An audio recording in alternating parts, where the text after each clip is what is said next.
பேராசைக்கார குரங்கும் புத்திசாலி அணிலும். ஓரழகான காடு. அங்கே மங்கு என்று ஒரு குரங்கு இருந்தது. மங்கு மிகவும் பலசாலி. ஆனால் அதற்கு ஒரு கெட்ட பழக்கம் இருந்தது. அது தானாக கஷ்டப்பட்டு உணவை தேடாது. மற்ற விலங்குகள் வைத்திருக்கும் உணவை பார்த்தால் உடனே சென்று பறித்து கொண்டு சாப்பிட்டுவிடும். ஒரு நாள் காலை சிட்டு என்ற சிறிய அணில் கஷ்டப்பட்டு மரத்தில் ஏறி ஒரு அழகான கொய்யா பழத்தை பறித்து கொண்டு கீழே வந்தது. அதை பார்த்த மங்கு, "ஏய் சிட்டு, அந்த பழத்தை கொடு" என்று மிரட்டியது. சிட்டு பயந்து போய், "இது நான் கஷ்டப்பட்டு தேடிய உணவண்ணா" என்றது. ஆனால் மங்கு அதை கேட்காமல் சிட்டுவின் கையிலிருந்த பழத்தை பறித்து கொண்டு ஓடியது. சிட்டு அழுது கொண்டே சென்றது. மதிய நேரம். அடுத்து ஒரு முயல் குட்டி கேரட் ஒன்றை வைத்து சாப்பிட்டு கொண்டிருந்தது. மங்கு அங்கேயும் சென்றது. முயலை தள்ளிவிட்டு அந்த கேரட்டையும் பறித்து சாப்பிட்டது. நாம ஏன் கஷ்டப்படணும்?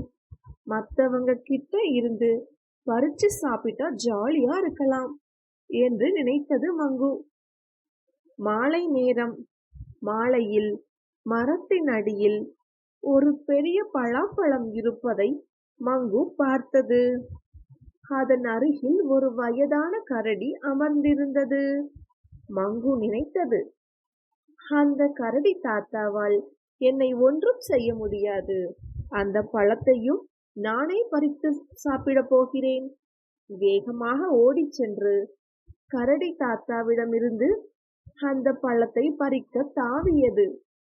ஆனால் அது அவசரத்தில் கவனிக்கவில்லை. அந்த பழம் ஒரு சேறு நிறைந்த குழியில் ஓரத்தில் இருந்தது.